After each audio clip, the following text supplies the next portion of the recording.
En esta ocasión vamos a ver un tema muy importante en los sistemas, en los principios, en esta materia de principio de comunicaciones, que es inductores en radiofrecuencia, o también llamado bobinas, el concepto de lo que es resonancia y el factor de calidad o factor Q, importantísimo.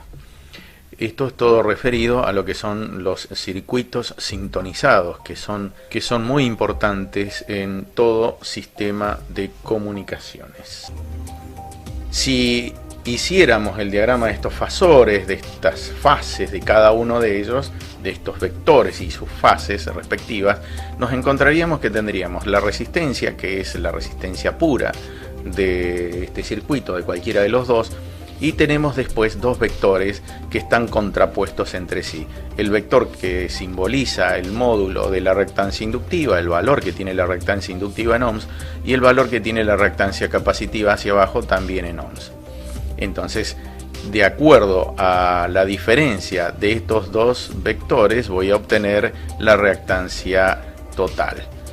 Recordemos que la reactancia inductiva es omega L, se calcula como omega L, donde omega es la velocidad angular. Si nos acordamos un poco más que es la reactancia capacitiva, es la inversa de omega C, siendo C el valor del capacitor en faradios y L el valor de la inductancia en henrios. Recordemos la velocidad angular. Cuando hablamos de velocidad angular estamos hablando de a cuánto rota este vector, ¿sí? El vector de la corriente alterna que estamos aplicando en el circuito, en realidad de esta fuente, a cuánto está girando. O sea, está relacionado directamente con qué. Está relacionado con cada vuelta que da ella, o sea, cada vuelta que es 2pi. Entonces, en función de la cantidad de veces que eso se repite en un segundo, tenemos la velocidad angular. Así que la velocidad angular es 2pi por f. La reactancia que vamos a obtener al final, entonces, va a ser la diferencia entre las dos reactancias. La reactancia total o la reactancia final va a ser XL menos XC. Estos dos valores, dependiendo de cómo sean, me va a decir si el circuito no tiene reactancia porque las dos son iguales, o si es más reactivo inductivo o si es más reactivo capacitivo. Entonces, expresándolo de otra manera, entonces vamos a ver que el módulo de esa impedancia, en definitiva, va a ser un número complejo determinado por una parte real y por una parte imaginaria. La parte real corresponde a la resistencia eléctrica y la parte imaginaria a las reactancias que están involucradas en el circuito. En definitiva, a la resistencia más la diferencia de las reactancias. Sí, y este es el concepto fundamental que hay que tener en cuenta. Si las dos reactancias son iguales, si por ejemplo XL vale 30 ohms y XC vale 30 ohms, si los dos módulos son iguales, entonces quiere decir que la impedancia va a tender al valor de la resistencia. Las resistencias que están asociadas a cada uno de ellos son las resistencias llamadas resistencias de pérdida del circuito mismo. Volviendo al concepto de lo que es la resonancia, entonces es la reactancia inductiva, 2pi por f por L, igual a la reactancia capacitiva, 1 sobre 2pi por la frecuencia por C. Entonces, si hacemos los pasajes de términos correspondientes, nos vamos a encontrar con una fórmula que en algunos libros la llaman fórmula de Thomson. ¿Y qué es esta fórmula? F0 es igual a 1 sobre 2pi por la raíz de LC. Uno de los elementos de mucha importancia en un circuito resonante es la bobina, o también llamado inductor. Pueden ser de distintos tipos. Hay bobinas de ferrite, ¿sí?, en donde adentro tienen una ferrite que parece un carbón y que en realidad es muy sólido, es un peróxido de hierro. El material es peróxido de hierro que está comprimido a mucha temperatura y a mucha presión para lograr un elemento que, si ustedes prueban, ni siquiera con una sierra lo van a poder cortar. Ese peróxido de hierro aumenta mucho la permeabilidad magnética dentro de lo que es la reluctancia magnética, mejor dicho, de lo que es el circuito este. Recordemos los conceptos de circuitos magnéticos, y esto hace que aumente la inductancia. Este es el símbolo de una bobina con núcleo de ferrite. También tenemos las bobinas de núcleo de aire, son también muy utilizadas en radiofrecuencia, donde están autosoportadas por su propia rigidez, de la rigidez del alambre, y este es el simbolito con simplemente unas vueltas al aire, ¿no? tenemos que tener en cuenta también de que cuando hacemos una bobina, dentro de ese enrollamiento de alambre tenemos constantes que están distribuidas dentro del mismo. Por ejemplo, el alambre de por sí tiene una resistencia eléctrica. Recordemos los conceptos de resistencia eléctrica del conductor, ¿sí? O sea, cuanto más larga es la bobina, la resistencia va a ser mucho más grande, y esa está relacionada directamente con sus pérdidas. Por otro lado, entre vueltas podemos considerar que están las armaduras de un capacitor, ¿sí? También el alambre solo de por sí también presenta una inductancia solo. Si yo estiro un alambre voy a ver que tiene una inductancia también. Entonces, cuando yo tengo un enrollamiento que parece algo sencillo, algo que es simplemente un bucle de alambre, sin embargo ahí vamos a tener resistencia, vamos a tener capacidades, vamos a tener inductancias que están todas distribuidas dentro de esas mismas vueltas. Entonces es un concepto a tener en cuenta. ¿Por qué? Porque de esto deriva en un circuito que es el circuito equivalente a un inductor. Esa capacidad que está distribuida entre cada espira, la inductancia propia de la bobina y la resistencia de pérdida asociado con el alambre del que está constituido, ¿no?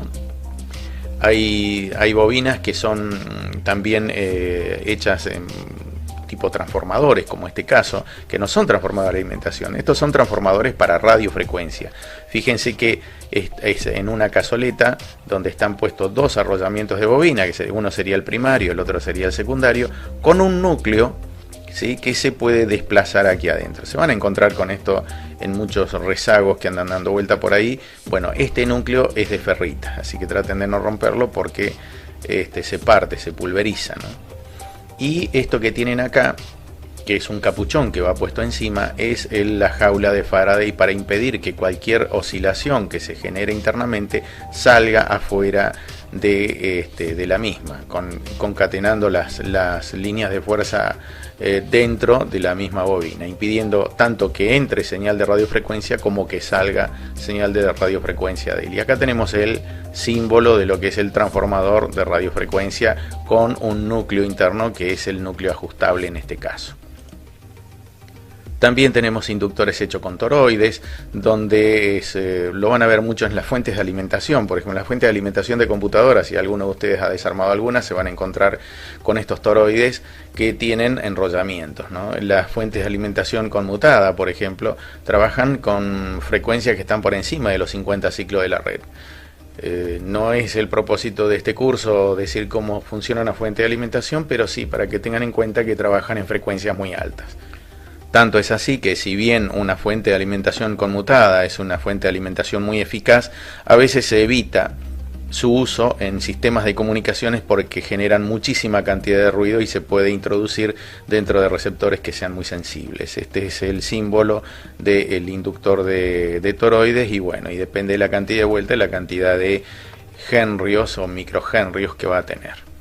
Esta es una bobina de aire que está bobinada sobre un núcleo, sobre un formato, un cañito, una baquelita, un pedazo de plástico o lo que sea, donde podemos distinguir un par de cosas. En principio, esto que está acotado acá, que es el radio de la bobina, que va desde el centro de la bobina hacia la periferia, esto es el radio de la bobina, por lo tanto, de acá hasta acá estaría el diámetro de la bobina.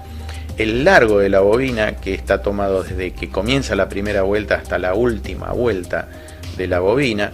Otro parámetro importante a tener en cuenta es el grosor del alambre, de qué tan grueso es o no el alambre, y vamos a ver después que es muy importante el tema del grosor del alambre, cómo lo tenemos que elegir y demás de acuerdo a cómo queremos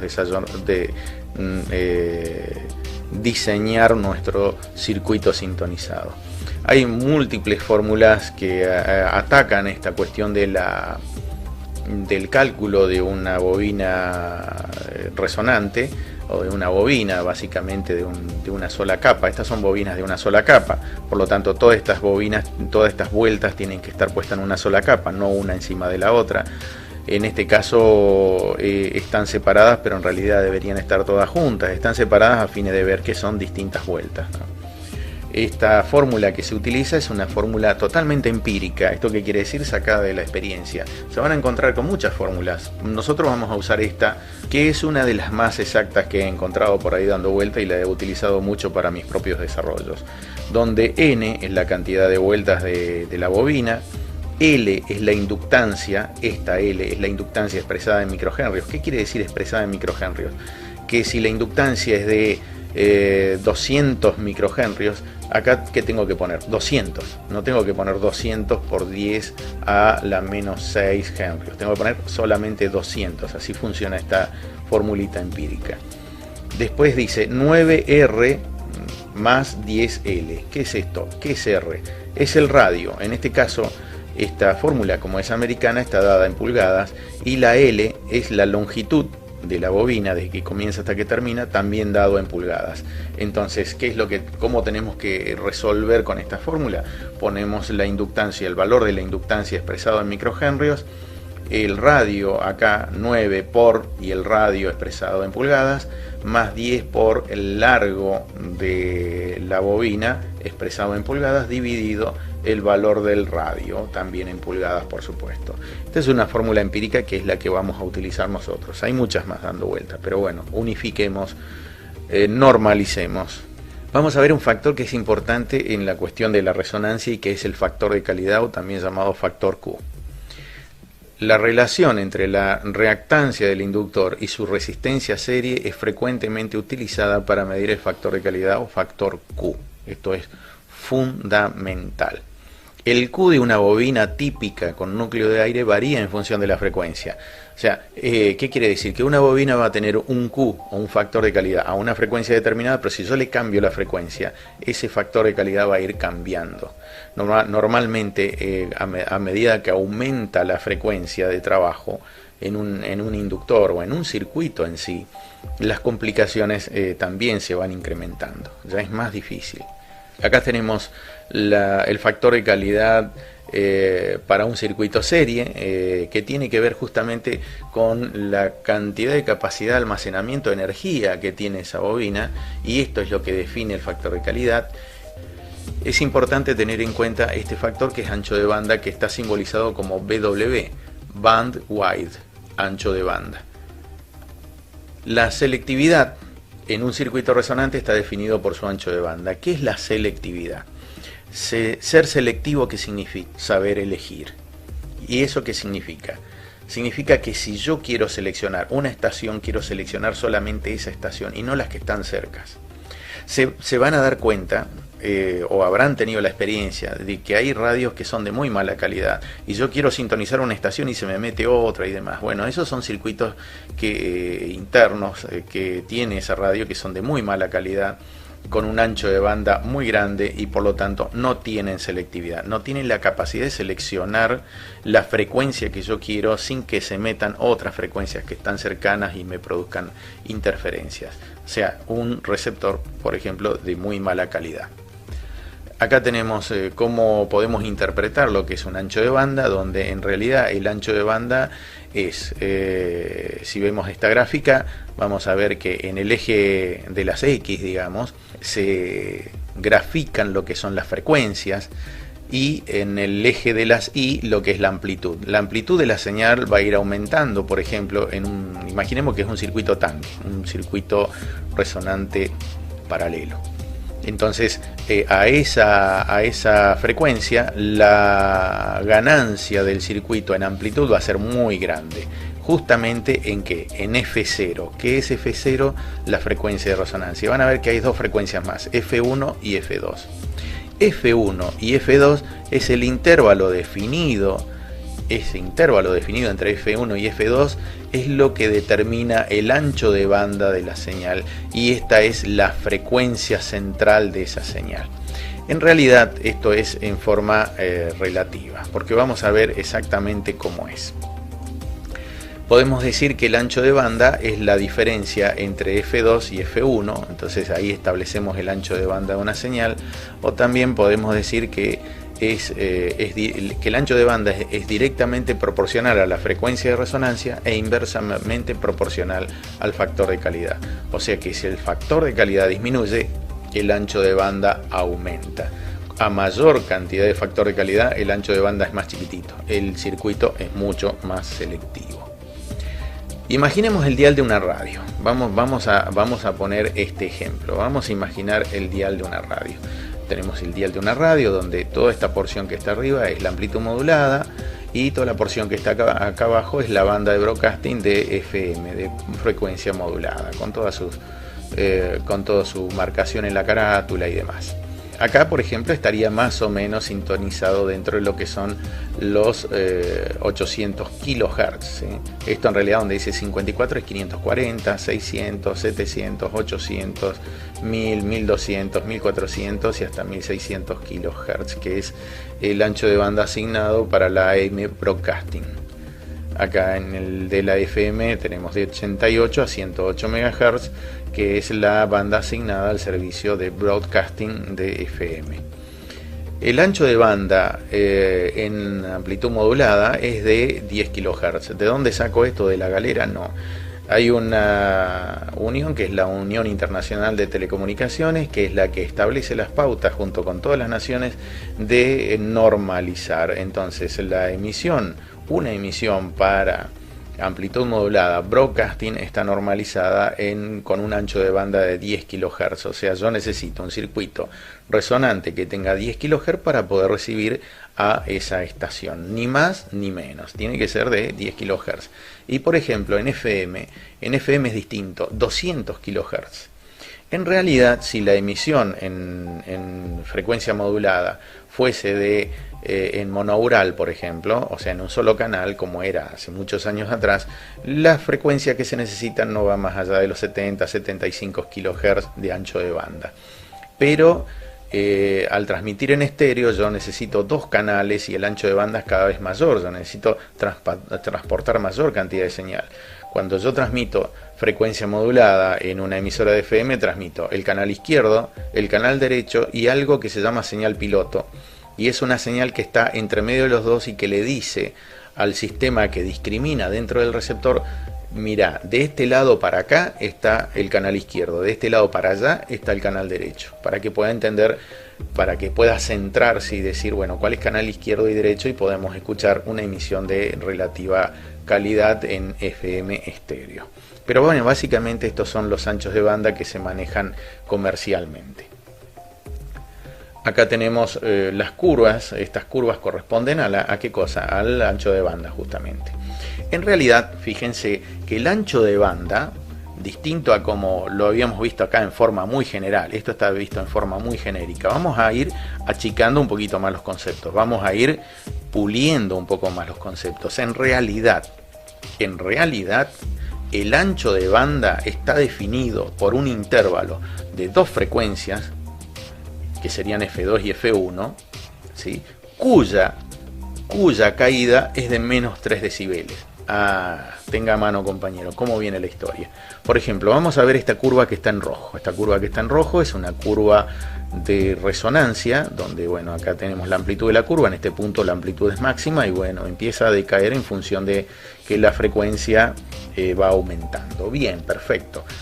Entonces, ¿qué quiere decir esto de los menos 3 decibeles? Quiere decir que cuando desde el punto máximo caigo a menos 3 dB, que serían más o menos por acá, tengo entre este punto y este punto, si yo trazo una línea, voy a tener lo que es F1 y F2 de la curva roja. Acá tenemos otra curva, que es la curva A, ¿sí? Esta es la B, la roja es la B. La curva A, por ejemplo, ¿dónde tiene los menos 3 dB? Acá tenemos F1 y acá tenemos F2. Fíjense que el ancho de banda acá es mayor que este. A ver, veamos un poquitito más. Imaginemos que yo quiero sintonizar los 800 kHz. Entonces acá voy a tener mi F1 y acá voy a tener mi F2. Entonces la separación que hay entre estas dos en Hertz me va a dar el ancho de banda. Imaginemos que mi circuito no es tan bueno. Imaginemos que es bastante malo. Entonces voy a tener una F1 acá y una F2 por acá. El ancho de banda va a ser mucho mayor. ¿Por qué? Porque la selectividad de la curva A no es tan buena como la selectividad de la curva B. Y entonces me dice, bueno, entonces lo mejor que hay es tener la mejor selectividad posible. No, hay que tener la selectividad necesaria.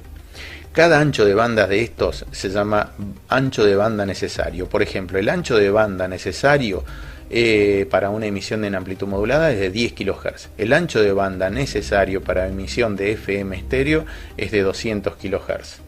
Si yo digo, bueno, voy a utilizar el mejor circuito con la mejor selectividad, por ejemplo 10 kHz, y lo aplico acá, no voy a escuchar nada, porque es tan finito esto que no voy a tener capacidad para recibir toda la información que contiene ese canal, entonces no me sirve. Entonces por eso hablemos de la selectividad desde el punto de vista del ancho de banda necesario para poder recibir una emisión cualquiera. Bueno, espero que más o menos se haya podido entender este concepto de los circuitos sintonizados. Acá vemos una animación que me gustó muchísimo, por eso la puse, de un capacitor y una bobina, y de cómo el capacitor se descarga en la bobina genera una fuerza contraelectromotriz, vuelve a cargar el capacitor, y así todo el tiempo. Y uno diría, qué interesante, entonces si es así tengo la máquina del movimiento perpetuo. Y no es así. No es así porque como todo circuito esto tiene pérdidas. Por lo tanto, esto que ustedes están viendo ahora es meramente teórico, pero ilustra muy bien el funcionamiento de un circuito sintonizado. Ya muchísimas gracias. Esperemos se haya entendido aproximadamente lo que es un circuito sintonizado y que bueno, podamos seguir avanzando con los demás temas que vienen llevados de la mano de este concepto que es muy básico y fundamental. Si conectas un condensador cargado a través de un inductor, verás que se produce un hermoso intercambio de energía entre los dos elementos. Estas oscilaciones de energía se ven como si el condensador dijera, toma mi energía, y el inductor dijera, no, tú toma mi energía. ¿Por qué ninguno de estos elementos almacena la energía y se queda tranquilo? Echemos un vistazo a la interesante física que hay detrás de estas oscilaciones y algunas de sus aplicaciones. Antes de sumergirnos en el circuito LC, necesitamos entender un circuito simple, un circuito condensador resistente. El condensador está completamente cargado inicialmente. Ahora introduzcamos una resistencia en el circuito. Aquí se puede observar que inicialmente el flujo de corriente está al máximo y luego decae bruscamente con el tiempo. Esto se espera porque al principio la diferencia de carga está al máximo, por lo que la corriente tiene que estar al máximo. Ahora veamos qué pasará si se reemplaza la resistencia por un inductor. Aquí también el condensador está completamente cargado inicialmente. Es bastante lógico esperar que haya un gran flujo de corriente al principio y luego el flujo de corriente se reduzca como en el caso anterior. Sin embargo, esto no sucede en la práctica. Un inductor desarrolla EMF a través de él, basado en el intercambio del flujo de corriente. Esto significa que un cambio drástico en la corriente no es posible a través del inductor como en el caso anterior. Ahora el flujo de corriente comienza de cero y aumenta al máximo, y luego vuelve de nuevo a cero. En un circuito inductor condensador, la variación del flujo de corriente tiene que ser gradual, y aquí podemos ver que el flujo de corriente en el circuito LC tiene la forma de una curva sinusoidal. Veamos la animación del flujo de electrones una vez más. La corriente en el circuito comienza desde cero y gradualmente alcanza el valor máximo. En el siguiente cuarto de un período de tiempo, la corriente del condensador comienza a disminuir, dando lugar a otro cambio en la corriente. Al final de la descarga del condensador, si se comprueba el EMF a través del inductor, este tendrá la polaridad opuesta al EMF inicial. Este EMF inverso carga el condensador con la polaridad opuesta. En la siguiente mitad del período de tiempo, el condensador estará completamente cargado con la polaridad inversa. Esto también significa que el flujo de corriente estará en la dirección inversa durante la siguiente mitad. Por lo tanto, en un circuito ideal, este flujo de corriente de ida y vuelta continuaría cargando y descargando el condensador y formaría oscilaciones interminables de energía. Sin embargo, prácticamente nunca podemos lograr tal comportamiento ideal debido a la presencia de resistencia. La resistencia causa el decaimiento de la energía en forma de calor. Esto significa que en un circuito práctico, las oscilaciones se extinguirán con el tiempo. A medida que aumentamos la resistencia, las oscilaciones desaparecen muy rápidamente, como se muestra. Si aumentamos la resistencia hasta un valor crítico, no habrá oscilación alguna. Ahora, para obtener bobinas de mayor calidad o mayor Q, es importante comprender este gráfico. Aquí, en el eje horizontal, se encuentra la relación entre el diámetro de la bobina y la altura o el largo de la bobina. Si ustedes se fijan, aquí cuando este ratio es 1, quiere decir que el diámetro de la bobina va a ser igual al largo de la bobina. Más o menos una bobina más o menos cuadrada, ¿cierto? Con un diámetro, no cuadrada, pero tipo cúbica, llamémosle, ¿no? Que tiene un diámetro igual, aquí en 1, a la altura. Sin embargo, ese no es el índice que nos va a dar un mayor Q. Aquí está el Q, ¿no es cierto? Sino que eso se va a lograr cuando el diámetro de la bobina sea un 40% superior al largo de la bobina. Entonces, esto hay que mantenerlo presente. Si la bobina es, por ejemplo, muy larga en relación al diámetro, vamos a tener un bajo Q porque nos vamos a encontrar en este sector. Si por el contrario el diámetro de la bobina es muy grande en relación al largo, vamos a estar en este sector y nuevamente vamos a tener un bajo Q. Y básicamente lo que debemos buscar es un ratio 1.4, o sea que el diámetro de la bobina sea mayor que el largo de la bobina. Estamos hablando de bobinas de aire, ¿sí? Porque en una bobina con ferrita o en un toroide esto va a cambiar. Y el otro factor que hay que tener en cuenta es la relación que hay entre el diámetro del alambre que utilicemos y el espaciamiento.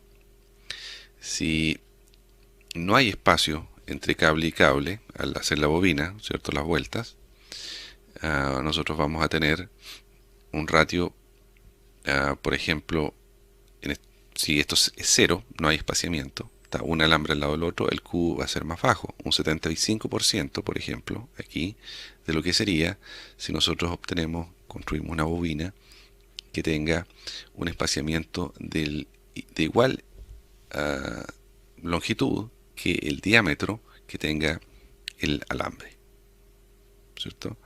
Entonces en este caso tenemos una bobina que va a ser con un máximo Q. Digamos en primer lugar que de la bobina que estoy hablando, aunque en realidad hay reglas que son bastante generales, pero todo lo voy a ejemplificar en bobinas de este tipo que son de una capa y que tienen esta forma, y me baso mucho en el programa Coil 32, que en realidad ahora salió una versión hace poco que se llama Coil 64, que es una versión mejorada de la anterior, muy similar y gratuita también. Así que les recomiendo que en realidad usen Coil 64. Bueno, el caso es que hay que tener muy claro que una bobina que uno espera que tenga inductancia, ¿cierto?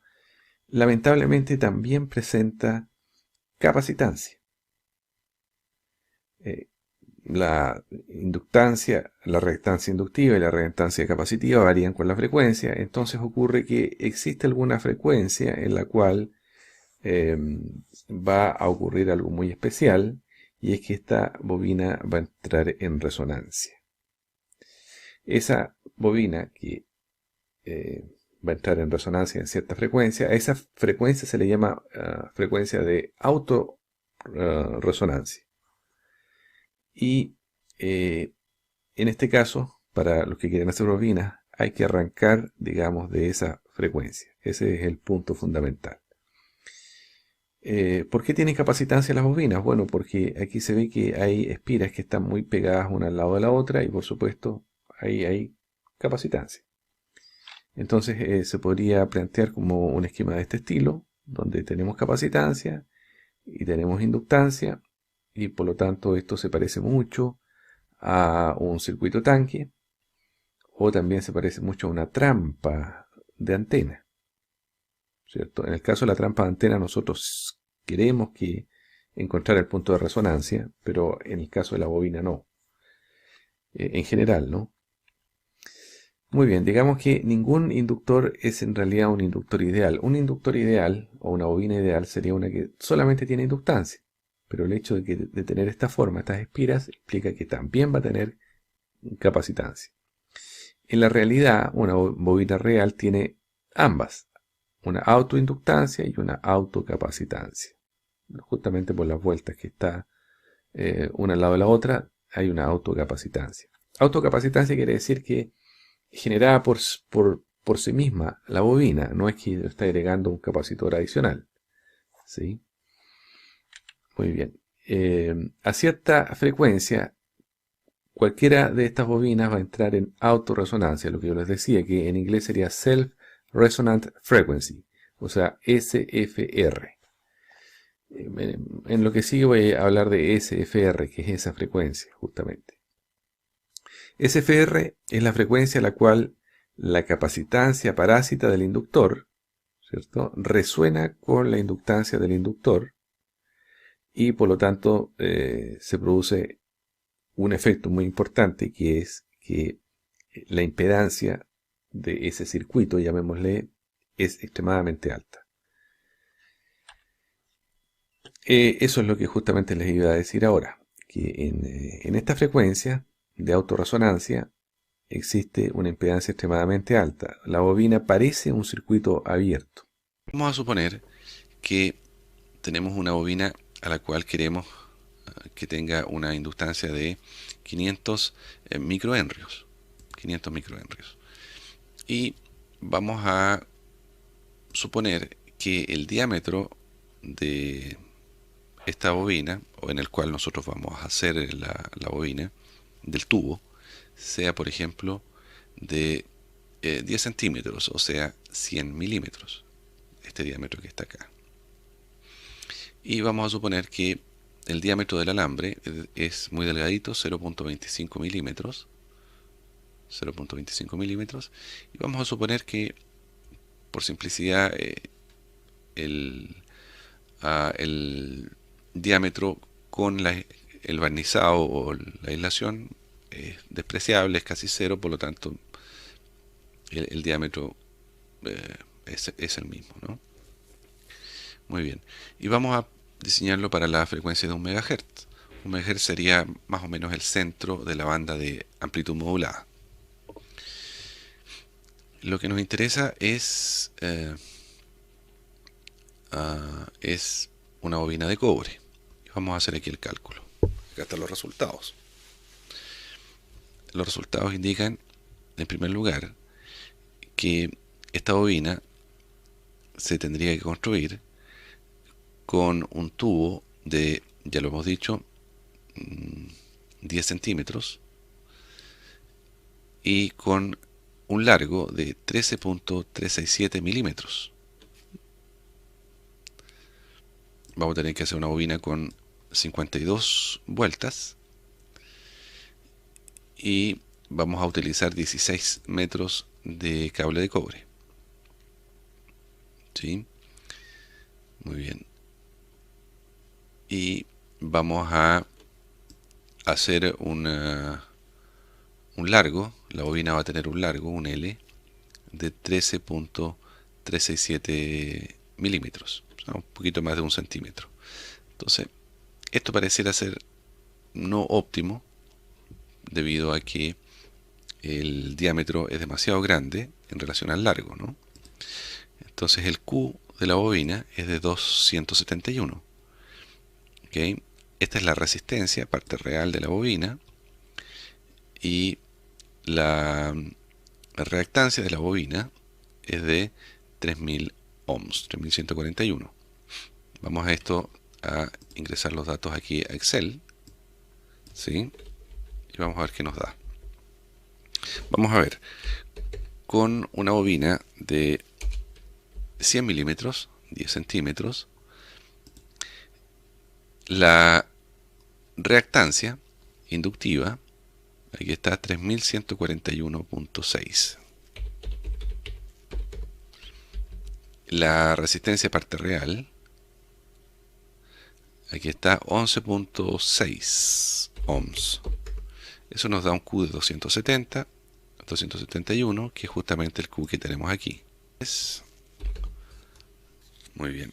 Entonces aquí queda claro que logramos acá un máximo Q en 345 con un diámetro aproximadamente de 50 milímetros. ¿Sí? Ahora aquí nosotros perfectamente podríamos graficar esto. Vamos a hacer un grafiquito para que se vea mejor. Vamos a insertar este gráfico aquí. Entonces vamos a borrar este. Y vamos a borrar este. Y aquí sí tenemos el Q. ¿Sí?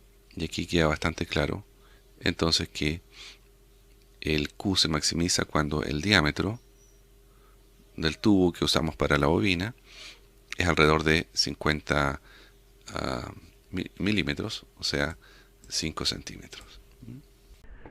Vamos a entrar al procedimiento. Lo primero que hacemos es conseguimos un poquito de alambre de cobre, ¿verdad? En este caso pueden ver ahí qué diámetro, no importa, el diámetro que ustedes consideren. Hay otras consideraciones, hay algunas consideraciones que se hacen para seleccionar el alambre y tienen que ver con la cantidad de potencia que va a manejar el aparato que lo va a usar.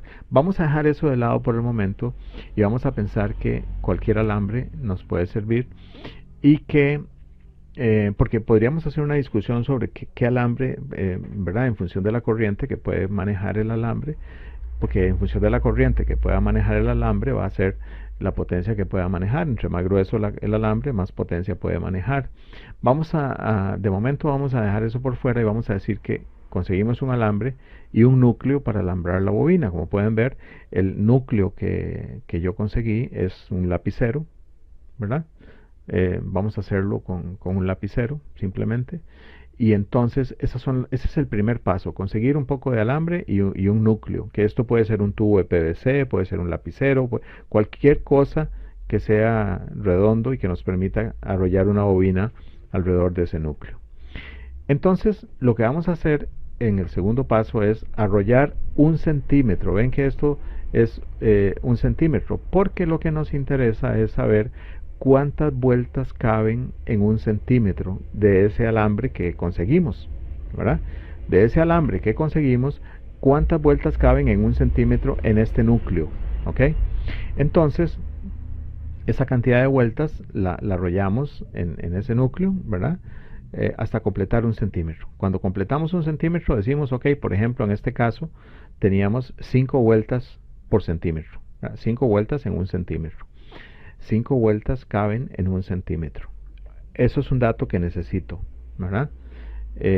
Dependiendo del tipo de alambre que usted consiga, pueden ser más vueltas o menos vueltas, ¿verdad? Entonces, incluso puede ser que usted diga, yo voy a separar las vueltas de manera tal que me quede de una vuelta por medio. O sea, digamos, pongo esta, pero esta no, esta sí, esta no, esta sí. Entonces ya me quedarían menos vueltas. Yo decidí hacerlo continuo, ¿verdad? Hacer el devanado continuo. Entonces simplemente arrollé y dije, bueno, vamos a ver cuántas vueltas caben en 1 centímetro. 1, 2, 3, 4, 5 vueltas. ¿Ok? Ese es el segundo paso. El tercer paso es medir el diámetro de esa bobina que resultó. Esa bobina que construimos aquí, le medimos el diámetro. Entonces resulta que en mi caso, esa bobina tenía 1, 2, 3, 4, 5, 6, 7, 8, 9, 10 milímetros. ¿Lo ven? 10 milímetros. Ese es el diámetro de la bobina. Entonces con esos datos nos venimos al programa Toolkit, ¿verdad? Nos vamos al menú, cálculo de bobinas, y tenemos ¿cuál es nuestra inductancia deseada? Inductancia o el valor de la bobina es 414 nanohenrios. 414. Nos podemos seleccionar nanohenrios o microhenrios. En este caso son nanohenrios lo que necesitamos. El diámetro son 10 milímetros porque es el diámetro que nos da el lapicero que estamos usando para construir las bobinas. Entonces son 10 milímetros y vueltas en un centímetro, 5. ¿Se acuerdan que les dije que era importante saber cuántas son las vueltas que caben en un centímetro? Ese dato lo ponemos aquí. Vueltas por centímetro, 5. Y simplemente apretamos la tecla calcular. Y entonces nos dice que para obtener 414 nanohenrios en un diámetro de 10 milímetros, como el que tenemos, con un alambre que permite 5 vueltas por centímetro, necesitamos ponerle 10 vueltas para obtener 414 nanohenrios. Ve que nos pone 414 nanohenrios, o lo que es lo mismo, 0,41 microhenrio, ¿verdad? Entonces, en un diámetro de 10 milímetros necesitamos 10 vueltas. Entonces vamos a hacer eso. Vamos a arrollar 10 vueltas en un diámetro, en ese núcleo que tenemos, vamos a arrollar 10 vueltas. Y entonces justamente eso es lo que hacemos y nos queda esta bobina. 1, 2, 3, 4, 5, 6, 7, 8, 9, 10. Esta bobina es de 414 nanohenrios. Tiene un diámetro de 10 milímetros. Está hecha con este alambre. Y entonces, ¿ven qué fácil es? Es así de fácil.